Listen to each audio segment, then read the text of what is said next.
Hello everyone, welcome back to another new video wisdom of law. So guys, आज की इस particular video पे मैं डिस्कस करने वाला हूं fundamental rights, Indian constitution, article 29, detail explanation with case laws. ठीक है, केस लॉ के बारे में बताएंगे आप सबों को। और ये बहुत ही अच्छा लेक्चर होने वाला है। आपको अगर आर्टिकल 21 समझ 29 समझ नहीं आता है तो इस वीडियो में पक्का ही आपको समझने वाला, क्योंकि भैया मैं आपको यहाँ बोरिंग नहीं करने वाला हूँ, सारा नोट्स आपको देने वाला हूँ और हर चीज को हम लोग डिटेल में अच्छे से आपको बताने वाला हूँ। ओके, अगर आप सबों को मेरा कॉन्स्टिट्यूशन का सारा लेक्चर देखना है, जानना है, तो आप हमसे जुड़ सकते टेलीग्राम पर। इसमें नोट्स आपको मिलेंगे और प्ले लिस्ट जाकर चेक करिए। कॉन्स्टिट्यूशन से रिलेटेड बहुत सारे वीडियोस हमने बनाकर रखे हुए हैं, आप उसको जाकर के लेक्चर को देख सकते हैं ऐसा। ओके ना, तो चलिए हम लोग अब लेक्चर पे आते हैं। तो आज की इस लेक्चर पे हम बात करने वाले हैं फंडामेंटल आर्टिकल 29 के बारे में बात करेंगे, जो कि हमें राइट्स देता है, माइनॉरिटी के बारे में बात करता है। बहुत ही अच्छा वीडियो हम लोग आज बनाए हैं इसके लेक्चर पर। जुड़े रहे हमारे चैनल से जुड़े रहे हमारे चैनल के अंत तक, इस वीडियो के अंत तक जुड़ो भैया, तब आपको समझ में आएगा। तो आप हमारे चैनल को सब्सक्राइब कर देना भैया। लग रहा हूँ इस तरह का फोटो मैंने अपना चिपका दिया हूँ। ठीक है, आर्टिकल 29 केस लॉ से डिस्कस करते हैं, मजा आएगा। ठीक है, देख रहे हैं हम भी, लाइक कर देना। शकल देख के नहीं, वीडियो का कंटेंट देख करके। ओके ना, यहाँ देखो कि ये यूट्यूब से आप हमसे जुड़ सकते हैं, हमसे टेलीग्राम। ठीक है, लाइक कर दो, सब्सक्राइब कर दो। हमसे जुड़ना चाहते हो, इंस्टाग्राम से बात करना चाहते हो, हम इंस्टाग्राम पे भी अवेलेबल है। पर्सनली कोई भी क्वेश्चन पूछ सकते हो, हमसे बात कर सकते हो, जुड़ सकते हो।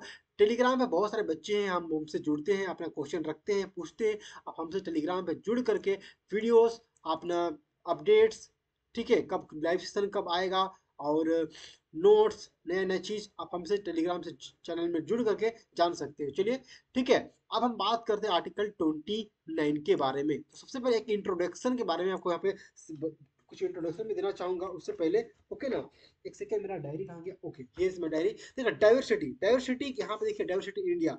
तो पूरे वर्ल्ड में सबसे ज्यादा अगर आपको डाइवर्सिटी आपको देखने को मिलेगा तो वो देश है भारत। ठीक है, भारत ही एक ऐसा देश है जहां पर बहुत ज्यादा आपको डाइवर्सिटी आपको देखने को मिलेगा। ओके ना, डाइवर्सिटी इसको हिंदी में हम कहते हैं विविधता। ठीक है, विविधता कहते हैं। ठीक है, और मैं आपको बता दूं, ठीक है, कि हमारे इंडियन कॉन्स्टिट्यूशन के जो है आर्टिकल, सॉरी, 8 शेड्यूल जो है, शेड्यूल 8 में जो है, लिस्ट में है 12 language, sorry 22 language as official language of the public of India. तो हमारे जो है 22 लैंग्वेज जो हम लोग ऑफिशियली अडोप्ट किए हैं, और जो कि आपको लिस्ट में देखने को मिलेगा शेड्यूल 8 में, कि 22 लैंग्वेज को हम लोग ऑफिशियली अडोप्ट किए। जबकि आपको पता चलेगा कि हमारे इंडिया में 22 ही लैंग्वेज नहीं, जबकि 1600 से अधिक लैंग्वेज हमारे इंडिया में बोला जाता है। सोचिए, इतनी ज्यादा, और इतनी ज्यादा डाइवर्सिटी आपको सिर्फ इंडिया में ही देखने को मिलेगा।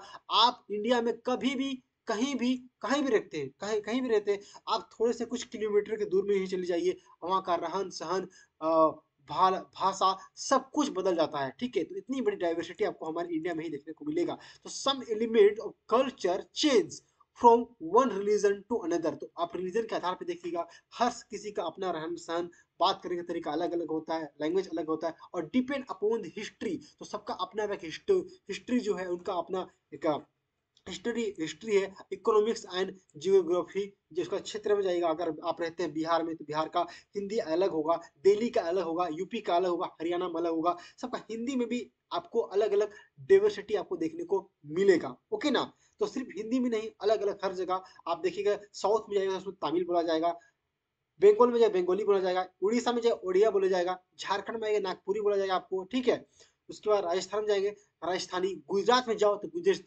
गुजराती। ऐसे अनेक आपको लैंग्वेज में डाइवर्सिटी आपको देखने को मिलेगा। ओके, चलिए हम बात करते हैं कि आज हम जो फोकस करने वाले आर्टिकल 29 में, जो कि बात करता है protection of interest of minority. तो यहाँ पे मिनोरिटी जो है, उनके इंटरेस्ट को प्रोटेक्ट करता है। तो बेसिकली जो राइट्स दिया गया है हमारा आर्टिकल 29 में, वो माइनॉरिटी को यहाँ पे राइट्स देता है, और उनके राइट्स को क्या करता है, प्रोटेक्ट करता है ये आर्टिकल 29। ओके ना, अब माइनॉरिटी जो वर्ड जो है आपको इंडियन कॉन्स्टिट्यूशन में कहीं भी आपको डिफाइन नहीं मिलेगा। ठीक है, याद रखिएगा। और आर्टिकल 29 में दो क्लाउज है, 1 और 2।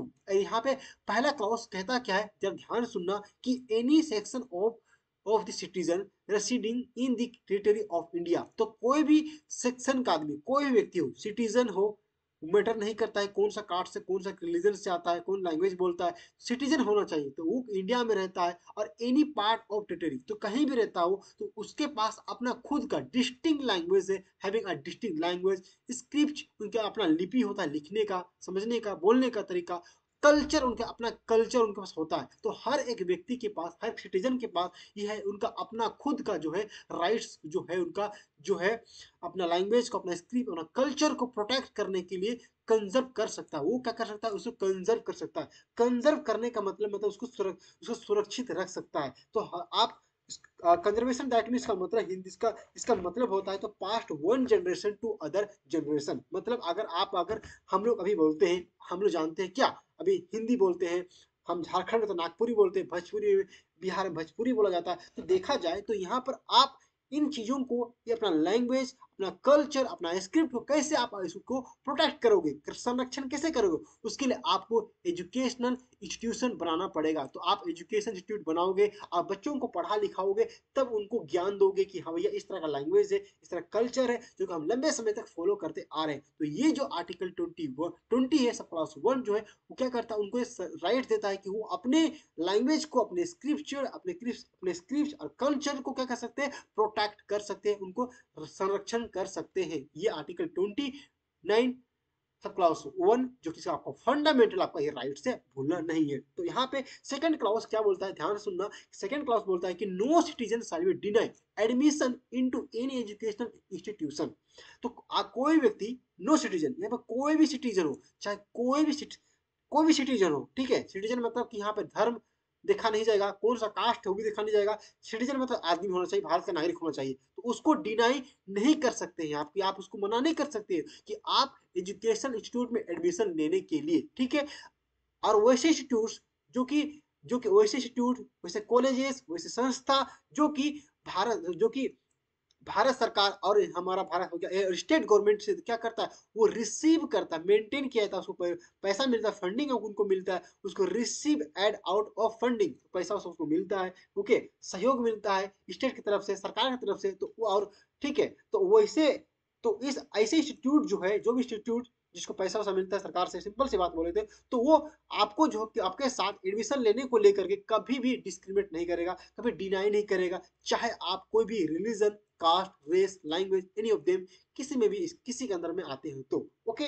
चलिए अब आगे बढ़ते हैं। ये दो सब क्लाउज 1 एंड 2 को याद रखेगा बच्चा लोग, ओके ना। अब इसको हम केस लो के माध्यम से थोड़ा सा आपको एक्सप्लेन करेंगे, समझाएंगे, तो बच्चे जाना मत, मजा आएगा भैया मेरे, ठीक है। तो आगे बढ़ते हैं। तो यहाँ पे देखिए आर्टिकल 20, ठीक है, 29 सब क्लॉज ए का थोड़ा सा ब्रीफ में आपको बताते हैं, ठीक है। समझना, एक्सप्लेन करता हूं मैं इसको।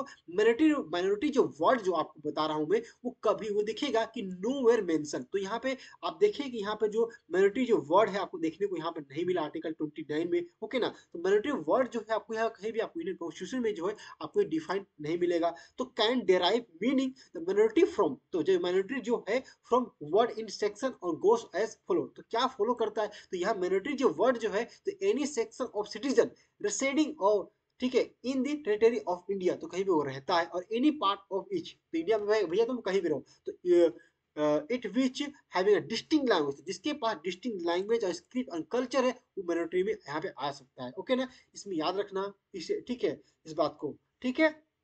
आगे बढ़ते हैं। ऐसा तो माइनॉरिटी जिसका संख्या कम होता है, बेसिकली मैं देखा जाए, एक एग्जांपल लेता हूँ, इंडिया में आप देखोगे सबसे ज्यादा जो है वो क्या है, आपको हिंदू धर्म के लोग मिलेंगे। तो डेफिनेटली वो क्या कहलाएंगे ऐसा, ठीक है, वो, ठीक है, वो मेजोरिटी में सबसे ज्यादा कौन है, सबसे ज्यादा मेजोरिटी सबसे ज्यादा मेजोरिटी में क्या है, हिंदू। अगर देखा जाए पूरे इंडिया में सबसे ज्यादा हिंदू है, ठीक है। उसके बाद अदर अदर हमारा रिलीजन है, मुस्लिम है, सिख है, ईसाई है, तो ये माइनॉरिटी में आते हैं। तो ये माइनॉरिटी जो है वेरी करता है, डिफरेंट वेरी करता है, क्या स्टेज वाइज वेरी करता है, याद रखना इस बात को, ओके। आगे बढ़ता हूं मैं। एक केस है जहां पे बोला गया था माइनॉरिटी को लेकर के, इसी सब क्लाउस ए का मैं आपको एक केस लो बताता हूँ। Ahmedabad saint Xavier college society versus state of Gujarat, AIR 1974 supreme court, ठीक है, सुप्रीम कोर्ट का केस है। तब सुप्रीम कोर्ट ऑब्जर्व करता है यहाँ पे कि even through the terms minority जो है has been mention in the marginal heading of the article. तो ये जो marginal heading of the article में इसको मेंशन किया गया है, ओके। और it has not mention in any main article, तो इसको जो है मार्जिनल हेडिंग में इसको मेंशन कर दिए, कोई दिक्कत नहीं, ओके। लेकिन इट हैज नॉट एनीवेयर, आप ये जो देखिएगा कि ये मेंशन नहीं है मेन आर्टिकल में, ओके ना, याद रखिएगा। उसके बाद therefore it is deemed to be available equally to all section of citizen. तो ये जो है ऑल जो है जो अवेलेबल जो है ये equally to all section of citizen के लिए अवेलेबल है, चाहे वो मेजोरिटी में आता है चाहे वो माइनॉरिटी में आता है, तो ये सबके लिए अवेलेबल भैया माइनॉरिटी का, तो याद रखिएगा, ठीक है ना। इसका सिंपल मीनिंग मैं बताया कि अभी जो हिंदू, आप देखिए एग्जांपल में देता हूँ, समझिएगा कि हिंदू मेजोरिटी में, ठीक है, जिसकी संख्या ज्यादा है, तो कभी कभी कोई स्टेट ऐसा होगा जहां पर जो हिंदू की संख्या कम है, तो वहां पर कौन हो जाएगा भाई मेजोरिटी, तो उसको मेजोरिटी हिंदू हो जाएंगे वहां पर, ठीक है। तो उनको ऐसा नहीं कि रिजर्वेशन नहीं मिलेगा, मिलेगा भैया, ओके ना। फिर वो अपना क्या कहते हैं प्रोटेक्ट नहीं कर सकता लैंग्वेज को, तो मेजोरिटी में वो आप भी आते हैं, याद रखिएगा।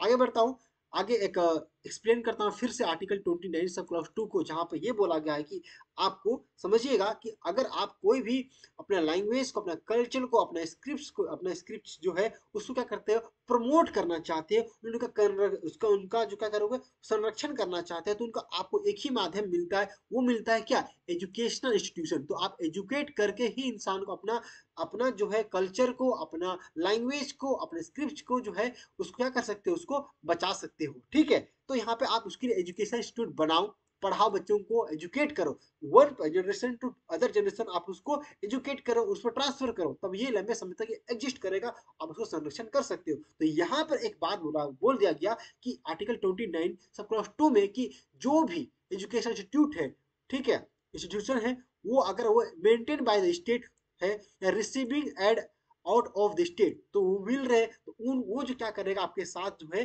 कभी भी डिनाई नहीं करेगा एडमिशन लेने के लिए, कहाँ पे, any education institute, any any education institute on the ground of, किस ग्राउंड पर, religion, race, caste and language और एनी ऑफ देम। तो आपके साथ कभी भी ये ये डिनाई नहीं करेगा एडमिशन लेने को लेकर, तो ये आपका राइट्स याद रखिएगा, जो कि आपका आर्टिकल 29 सब क्लॉज 2 आपको देता है कि इस आधार पर तो भैया आपका एडमिशन में आपको डिनाई नहीं करेगा कि आप दूसरे कास्ट के हो, दूसरे रिलीजन के हो, दूसरे लैंग्वेज आप बोलते हो, एनी ऑफ द में से, तो इस ग्राउंड पर आपको कभी क्या करेगा, नहीं, आपके साथ क्या डिस्क्रिमिनेशन नहीं करेगा, डिनाई नहीं करेगा आपको।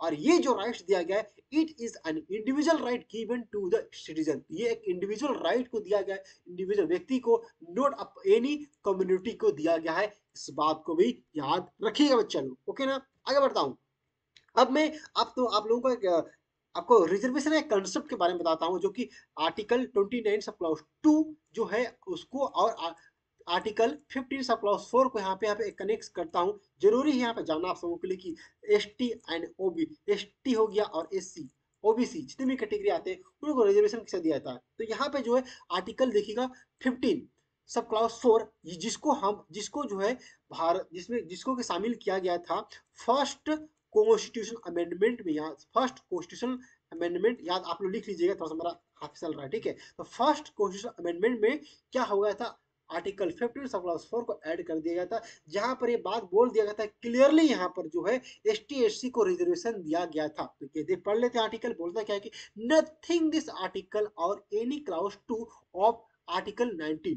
अब ये बोल रहा है कि क्लाउज 2 हो गया 15, ठीक है, क्लास 2 का आर्टिकल 19 का, ओके, 15 आर्टिकल 40, आर्टिकल 15 सब क्लास 4 जो है दिया गया है, साल प्रिवेंट, यहाँ क्या करेगा, प्रिवेंट करेगा उनको, prevent the state for making law, उनको क्या करेगा, उनको प्रिवेंट करेगा, उनका रक्षा करेगा, क्या एक लॉ बना करके any special provision for advancement of any socially and educationally backward class, जो भी बैकवर्ड क्लास जो है उनको जो बैकवर्ड क्लास जो है, जो सोशली, ठीक है, बैकवर्ड क्लास के लोग जो है, जो सोशली जो है एजुकेशनली बैकवर्ड है, क्या है, सोशली एंड एजुकेशनली बैकवर्ड है, ठीक है, ऑफ सिटीजन, उसी सिटीजन को क्या करेगा, उस सिटीजन को क्या करेंगे, शेड्यूल कास्ट एंड, उसको क्या करेगा, और schedule caste and schedule tribe, उनको क्या करेगा, उनको रक्षा करेगा, उनको उनके लिए आपके क्या करेगा, उनको रिजर्वेशन देगा, स्पेशल प्रोविजन देगा, स्पेशल लॉ बनाएगा उनके लिए। तो यही से आता है भैया एसटी एससी एंड ओबीसी को क्या करते हैं,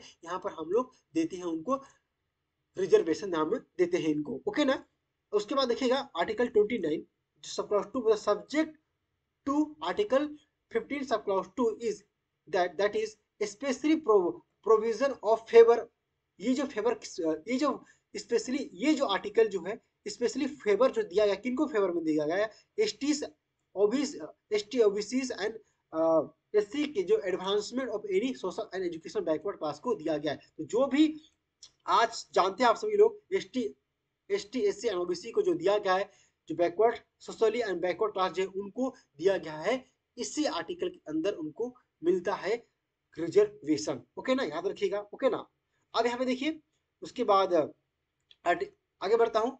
आगे यहाँ पे केस लो है जहाँ पे डिस्क्रिमिनेशन के बारे में बात करता हूँ। यहाँ पे चंपन यहाँ पे थोड़ा सा ये गलती हो गया है, ठीक है, नाम पूरा यहाँ पे लिखा गया है, ठीक है। तो यहाँ पे इसका नाम जो होगा केस का स्टेट ऑफ मद्रास वर्सेस चंपकन, ठीक है, ठीक है, चंपकन दो राजन, ठीक केस।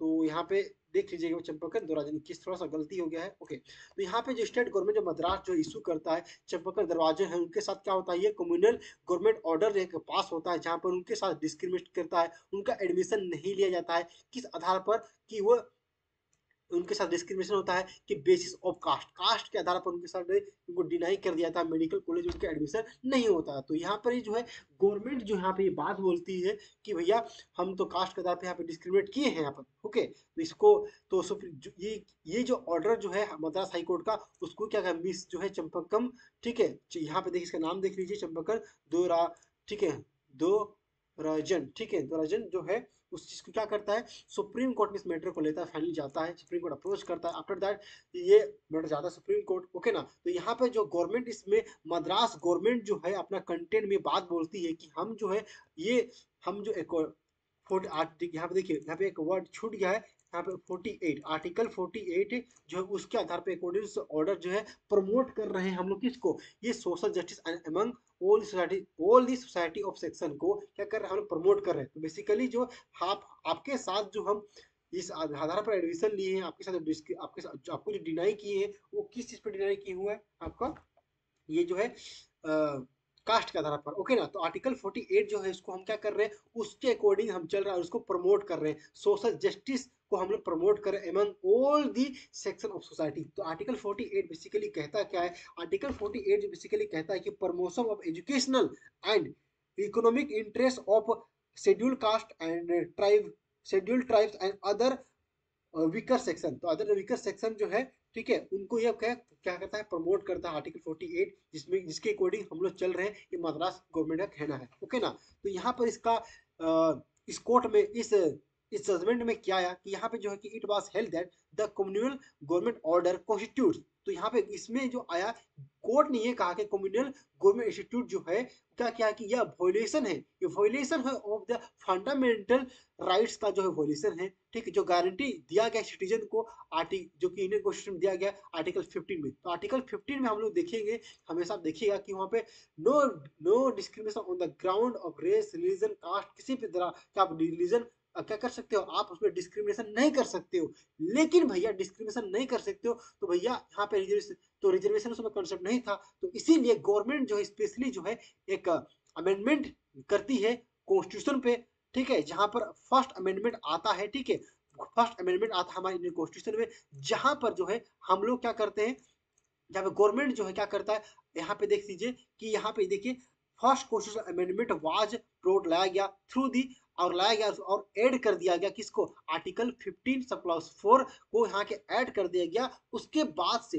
ये तो बोल रहा है कि इसके साथ हम डिस्क्रिमिनेशन हुआ है, कोर्ट ने कहा है इस चीज को, ठीक है, तो लेकिन इसके बाद कॉन्स्टिट्यूशन अमेंडमेंट होता है, उसके बाद आर्टिकल 15 सब क्लॉज 4 को ऐड कर दिया गया था, और यहाँ पर जो है उनको राइट दिया जाता है कि स्टेट चाहे तो डिस्क्रिमिनेशन कर सकता है, पॉजिटिव डिस्क्रिमिनेशन प्रमोट करने के लिए, प्रिवेंट करने के लिए, भैया यहाँ पे समझो, ये बता रहा हूँ जो मैं बता रहा हूँ, प्रिवेंट करने के लिए any socially and educationally backward जो व्यक्ति जो है क्या कर सकता है, any socially and backward class से क्या वीकर है, सबसे socially and educationally backward class है, तो उसको उसको क्या करेगा, प्रमोट करेगा, किससे प्रमोट करेगा, स्पेशल लॉ बना करके उनके साथ उनको स्पेशल प्रोटेक्शन दे करके उनके साथ इक्वालिटी का जो कॉन्सेप्ट है आर्टिकल 14 में उस चीज को मेंटेन करेगा। ओके ना, इक्वालिटी याद रखिएगा।